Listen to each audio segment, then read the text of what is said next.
Hello everybody, Elite Drumman here. Guys, we have some extra scenes from Dawn Studios today. These scenes were really confusing, amazing, and they had a lot of lore in them. Before we get into all these secret scenes, make sure to hit that subscribe button, hit that notification bell, clap that like button like I clap Elite Drumman. And guys, without further ado, let's get into the video. The first scene we take a look at is actually at the very beginning of this season, where we see the brand new scene with the clock scientist, and we get to see this weird device thing at the back behind these two scientists.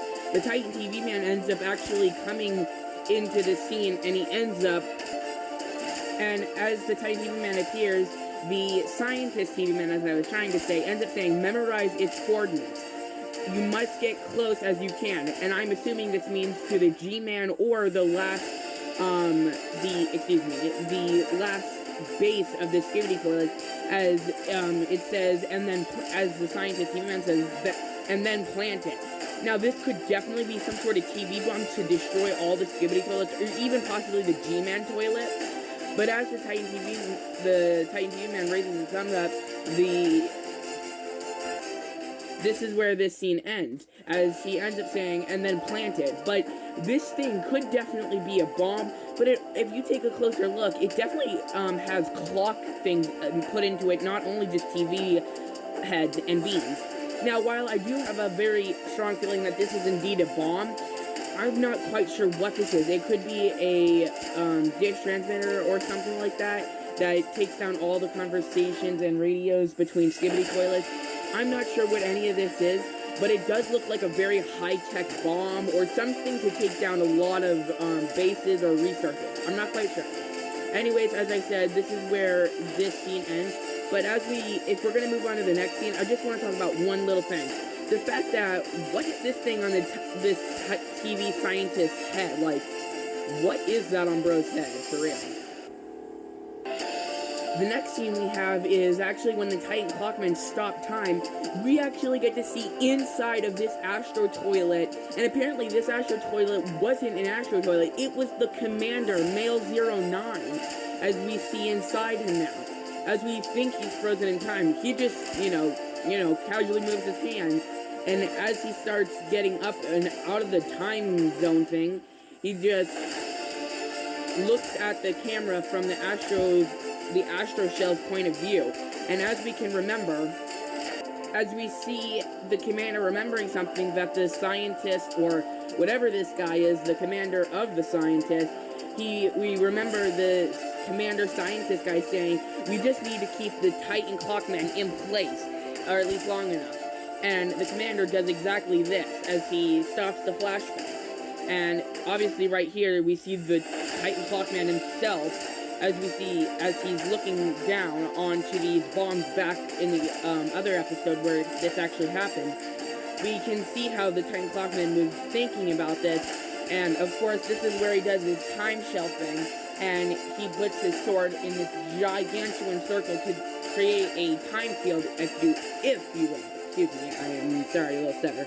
And then, as the Titan Clockman uses all of his power to go into this time field, we see how the Astro Toilet's plan is working out, or rather the commander. We see the Titan TV man as both Titans look at him, and the Astro Toilet looks behind him to see this giant cloud of smoke, and he obviously gets out of the way quickly. But this is obviously where the scientist came in, and obviously this is where the episode had started from the previous battle, obviously. And that's where the extra scenes ended. As we start off this new scene, we can see all three of the Titans back giving thumbs up for each other, and the Titan Clockman again repairs the Titan cameraman's guns and camera, so this way that he can have them again. As both Titans look at each other nod, they obviously fly away just like in the episode, but these are actually where the secret scenes start. As we know, this is where the episode actually ended from the last time, where the Titans flew off, and the Titan Clockman was left there to try and disable the bombs with the pencil copters flying away. Now, that is where that episode ended, but this time, we see the Alarm Clockman and the mini Jumbo Titan, I don't know what you call him, sorry. The mini robot says, situation understood. Your clock companions are now on the way. Probably meaning that the other clockmen are on their way to help disarm these nukes. As this guy, the co-pen, excuse me, I'm sorry, I'm a little slow with things today, guys.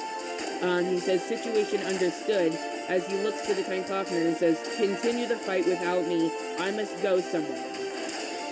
Now, we all know where this guy was heading. This is where he was heading towards the base where the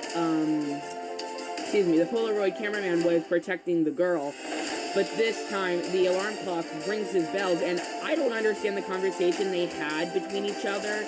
I'm not quite sure what they say, but they both wave to each other, and the Titan Clockman's looking at the nukes, and it looks like he's saying, do you know what to do?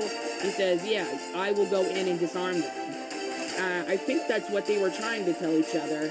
As the Titan Clockman probably says something to him, he puts up his peace sign, and the other alarm clockman says the peace sign too, or the nice sign, whatever you want to call it. I'm not sure. Like I said, I can't understand this too well. As he flies on the other side to where the nukes are, the alarm clockman goes right next to this giant ball of the Titan Clockman's energy, and he goes in. Now, obviously, this is where we see the secret scenes end, but yes, this is where it ends, and we go back to the next episode. But if we take a closer look, I'd just like to also mention the fact that, what is this on the Titan Clockman's head like? Why does his head look like a bowling ball with those holes or something? I'm not sure. I mean, I know his helmet's kind of like a knight's helmet, but still, that's kind of weird. The bowling ball head helmet, I don't know, whatever you want to call it. Anyways, moving on to the next scene, guys.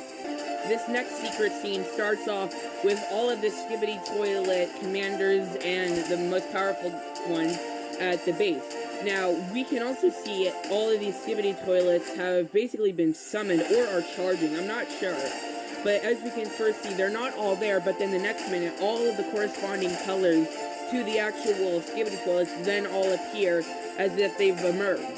This kind of reminds me of the fact it's just like how snails emerge from their shells, or how other types of animals can emerge from shells like this. I'm not sure, it just confused me a little, and I thought I'd share it.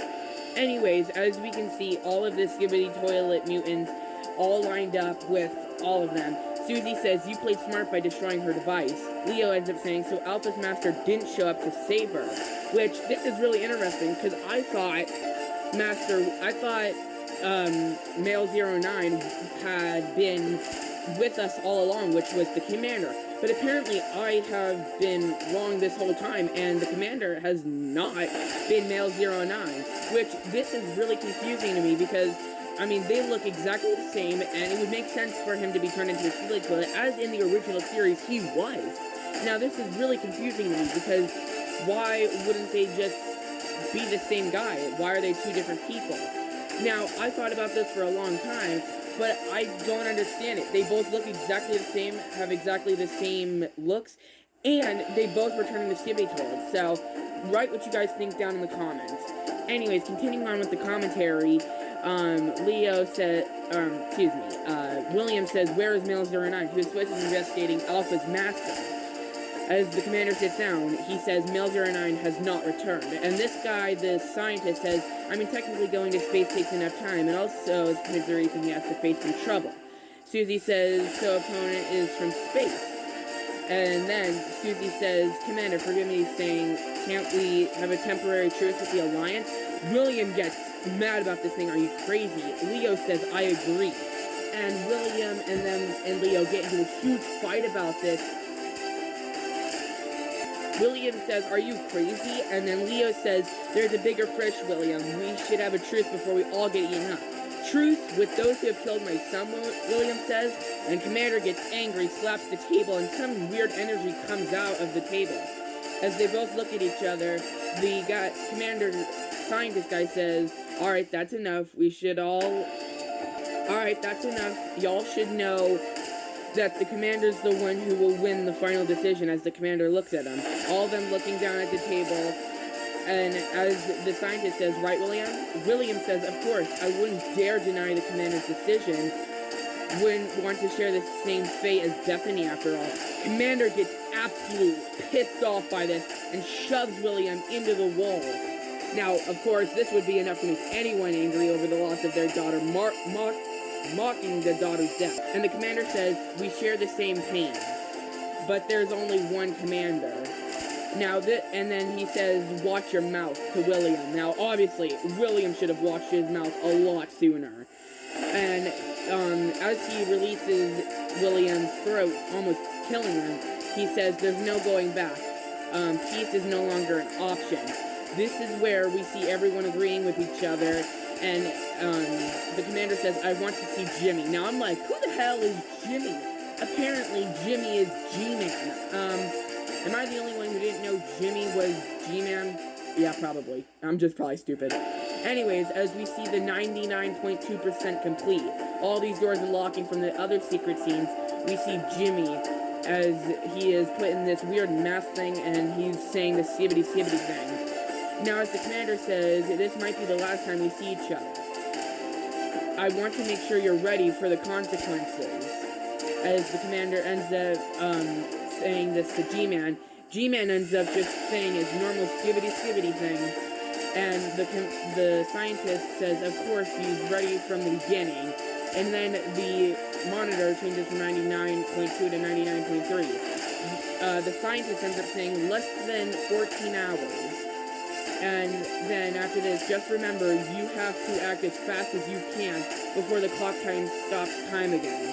And then, as the commander's walking away, G-Man says, for the first time ever, we hear him speak in the Dawn Studios verse, I will end this war, in the coldest possible tone that I think Dawn Studios has ever put a voice in. This was absolutely crazy to hear, and I really would love to see G-Man on the level with all of these Titans.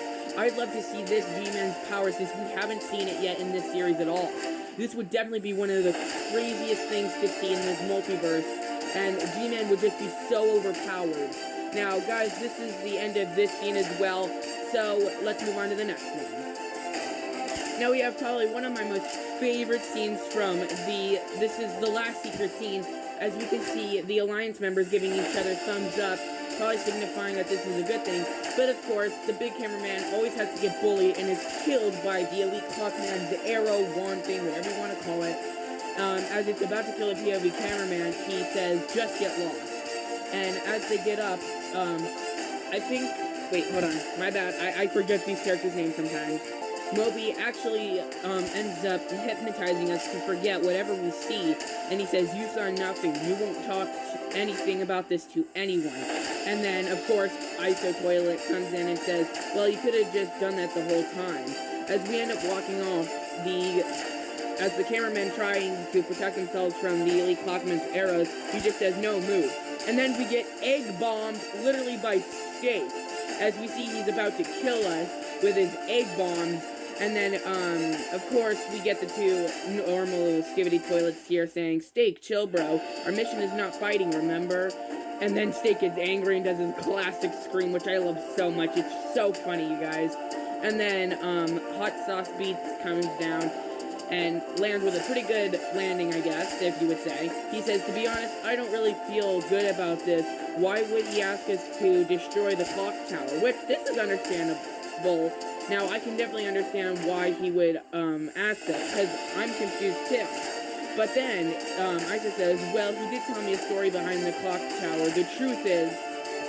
But before we can hear the full story, it's cut off by the elite cameraman saying, oh, hello guys, the POV cameraman, elite cameraman here, as this man has no shame and is literally just, touching the TV woman pillow.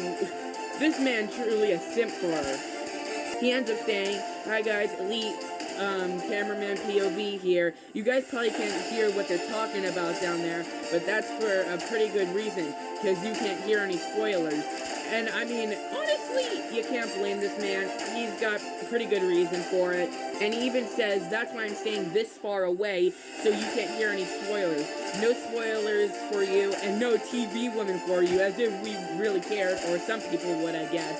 And then this man just goes back to doing his sus thing with TV woman, and we see the most hilarious thing from Steak Egg right here. Now, this cameo from Stick doing the rock meme was funny as hell, and I gotta admit, I love how funny it was that he just peeped in right there. But anyways, you guys, I got no further theories for this other than to say the fact, thanks so much for watching. I hope you guys all enjoyed my video. Make sure to hit that subscribe button, hit that notification bell, clap that like button like I clap Elite Roman. Guys, without further ado, Elite Roman out. Have a wonderful day or night, whatever you're watching. Elite Roman out. Peace.